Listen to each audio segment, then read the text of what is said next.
They say marriages die slowly. Mine detonated in seconds, thanks to one text. 6 years of love, 2 dogs, and a home we thought would cradle our future kids. Obliterated when Sarah's phone lit up with words that gutted me. I thought we were the couple people envied. Turns out they were envying a well-polished lie. I'm Michael, 32, and until 6 months ago, I thought my biggest struggle was fixing a squeaky garage door. Sarah and I both worked at the same tech company.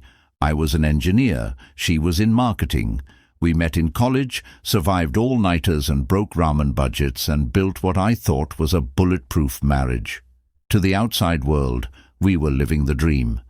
Inside, she was rehearsing for a nightmare I didn't see coming. The cracks began quietly. Sarah started working late, always blaming big campaigns. She'd stumble in with that drained but smug look, as if exhaustion was a badge of honor. New clothes, fresh makeup, even perfume that cost more than my monthly car payment. I told myself she was gunning for a promotion.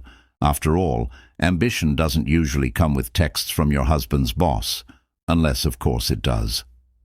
At first I laughed it off. When she cancelled dinner plans for client calls, I'd joke, "Wow, these clients must be really needy. Should I send flowers to them too?" She'd roll her eyes, kiss my cheek, and vanish into another late-night Zoom meeting that oddly didn't leave much of a digital trail. Funny thing, she always muted when I walked by. The dogs noticed before I did. They'd wait by the door, ears pricked, but Sarah no longer came home excited to see them. Even the tail wags got shorter. I should have trusted their instincts. Dogs don't lie. Instead, I made excuses for her. Stress, deadlines, the grind. Meanwhile, I was blind to the obvious. Weekends grew colder. Sarah claimed she was too tired for brunches, hikes, or even watching trashy reality TV, which used to be our guilty pleasure. She said she needed to recharge.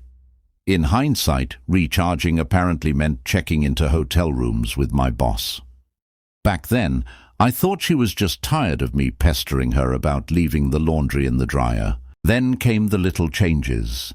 Sarah's phone became her second limb. She'd laugh at messages, then lock her screen like it held national secrets. If I asked what was so funny, she'd shrug and say, "Just work memes." Sure, because nothing screams marketing humor like giggling at midnight. I wanted to believe her. I wanted to believe in us. So I swallowed the doubts and poured another glass of wine. The final straw was so ordinary it was insulting. I was cooking pasta, spaghetti, her favorite, when her phone buzzed on the counter. She was in the shower, and normally I'd ignore it. But something in me said, "Look." Call it intuition, divine intervention, or just the last fraying thread of sanity. I glanced at the screen. The message read, "Last night was incredible. Can't wait for round 2 tomorrow. Miss that smile already." It was signed, Mark, work. My stomach dropped so fast I thought I might pass out right there on the kitchen tiles. Mark wasn't just anyone. He was my boss, my mentor, the man who'd invited us to his barbecues, helped us move into our house, toasted our wedding anniversary, my so-called friend.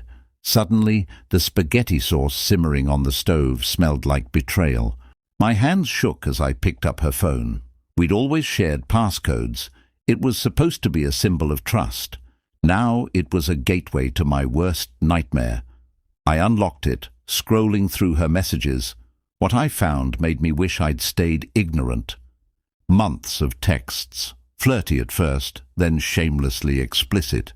Photos, ones I'd never seen, ones that turned my blood ice cold. Hotel names, room numbers, dates circled like dirty milestones.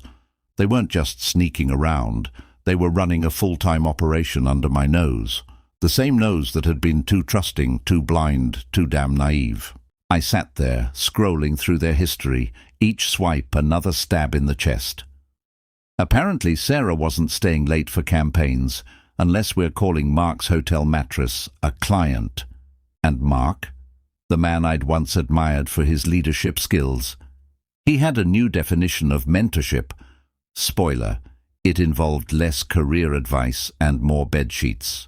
I felt hollow, like my insides had been scooped out with a rusted spoon. Every word, every emoji, every picture was a bullet I couldn't dodge. My marriage wasn't cracked, it was obliterated, and the blast radius was my entire life. By the time I heard the shower shut off, I wasn't even angry. I was numb. Anger would come later. Anger would fuel everything that followed. But in that moment, I was just a man holding a phone, staring at the ruins of 6 years. Sarah stepped out, wrapped in a towel, humming like life was perfect. She caught my face, and the humming died. "What's wrong?" she asked, feigning innocence. I didn't answer. Instead, I turned the phone toward her, the damning text glowing like a neon sign. Her smile faltered. For the first time in months, she had nothing to say. And in that silence, I knew the truth I'd been avoiding all along. The marriage I thought was unbreakable had just gone up in smoke, and she was the one holding the match. Silence filled the kitchen, thick and suffocating. Sarah's eyes darted from the phone in my hand to the floor, back to my face, then away again. She looked like a kid caught with her hand in the cookie jar. Only this wasn't Oreos. This was my life, gutted in neon blue text bubbles. "It's not what you think," she stammered. Classic line. I almost laughed. Not what I think.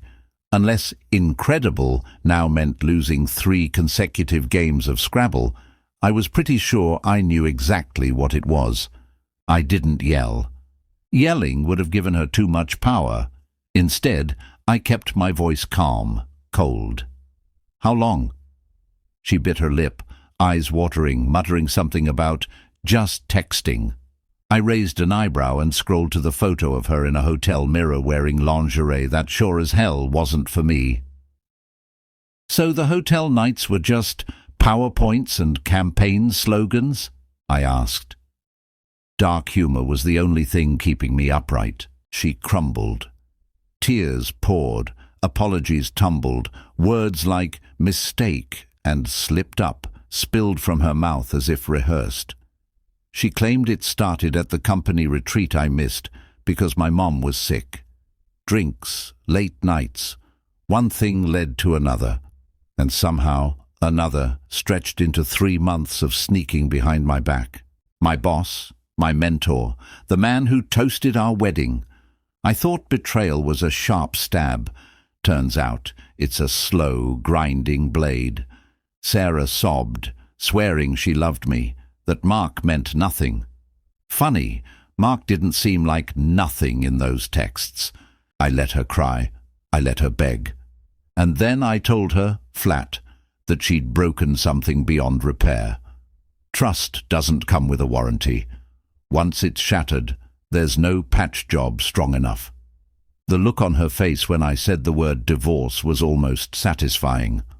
Almost. That night I didn't sleep. I lay there, staring at the ceiling, listening to her muffled sobs from the guest room. I thought of the vows we'd exchanged, of the home we'd built, of the life I'd imagined. Then I thought of Mark's smug grin at company lunches, of Sarah sneaking texts during dinner, of me laughing off the signs like a fool. Sleep never came, but something else did. Resolve. The next morning, I walked into the office, handed in my resignation, and walked out without a backward glance. I couldn't stand the thought of breathing the same recycled office air as the man who'd gutted my marriage. Mark called after me, "Michael, let's talk this through." I didn't break stride. He wanted to mentor me. He could mentor his own downfall. Sarah pushed for counseling. She swore we could work through it, that it was just a phase, that she still wanted forever. I asked her when forever started, before or after the hotel rooms. Her tears didn't move me anymore. They felt like props in a bad play, and I was done watching. The divorce papers were filed within a week. Fast, clean, brutal. Sarah begged for time, for reconsideration, for me to think of the good years. But the good years had been poisoned the moment she let Mark into our bed by proxy. Love doesn't survive betrayal. It rots from the inside out. Meanwhile, word at the company spread fast. Office gossip is a wildfire, and Sarah and Mark had just doused themselves in gasoline. HR gave Mark a wrist slap for inappropriate fraternization. That was it. No firing, no real consequences. Just a warning, like he'd parked in the wrong spot instead of wrecking 2 lives. I watched from the outside, seething but silent. For now. Because here's the thing about betrayal. It burns you at first. But once the flames settle, you realize you're standing in the ashes with a choice. Rebuild quietly or set your betrayer's world ablaze in return. I wasn't done. Not by a long shot. Sarah thought she could cry her way back into my heart. Mark thought he'd dodged accountability with a gentle HR slap. Neither of them knew I was already planning my next move. Revenge isn't just sweet, it's a symphony. And I was about to conduct it, note by note. Revenge doesn't happen overnight. It requires patience, timing, and just the right amount of theatre. While Sarah drowned in crocodile tears and Mark strutted around the office like nothing happened, I got busy collecting receipts. Screenshots of messages, dates, photos, every damning piece of evidence tucked neatly into a folder labeled Campaign Strategy, appropriate since the campaign was about to annihilate both of them. I knew Mark's weakness, reputation. He thrived on being the golden boss, the mentor, the family man with a clean record. So I chose my battleground carefully, the company's annual gala. Clients, executives, spouses, all dressed to the nines, sipping champagne, oblivious to the storm I was about to unleash. I didn't go in guns blazing. That would have been too easy. I waited until Mark stepped on stage, microphone in hand, boasting about company values and teamwork. My cue. Airdrop is a beautiful thing, especially when you blast an entire ballroom with screenshots of late-night texts, hotel confirmations, and selfies of Mark and Sarah playing team-building exercises between hotel sheets. The silence was deafening. Then came the gasps, the whispers, the scandalized looks. Mark froze, stammering, trying to talk over the wave of humiliation. Sarah, who'd come as his +1, bolted from her chair, face white as marble. In less than 5 minutes, their secret wasn't a secret. It was headline material. HR couldn't ignore it this time. Mark was suspended pending investigation. His climb up the corporate ladder stopped dead. Clients pulled contracts, questioning the company's ethics. Sarah's job evaporated with him. Apparently, marketing genius doesn't shine so bright when your affair goes public at a champagne reception. Meanwhile, I had already lined up a better job at a rival firm, one that paid more, respected me, and, best of all, welcomed the clients I quietly redirected their way after the gala chaos. Call it poetic justice. Mark lost his corner office while I gained his best accounts. His fall funded my rise. Sarah tried calling me after the dust settled. Dozens of voicemails, apologies, pleas, desperate claims that she still loved me. I didn't block her. I let the messages pile up like junk mail, a reminder of the trash I'd taken out. Eventually she showed up at my door, looking tired, worn down, a shadow of the woman I once adored. I opened the door, listened to her sobbing speech, and when she finally asked if we could start over, I smiled and said, "Sarah, I don't recycle." Then I shut the door. That was the closure I needed. No screaming, no violence, just the satisfying slam of a door that stayed locked forever. Months later, I ran into Mark at a coffee shop. He looked smaller somehow. No title, no entourage, just a man stripped of his shiny armor. He couldn't even meet my eyes. I ordered my drink, looked him dead in the face and said, Guess teamwork really does make the dream work.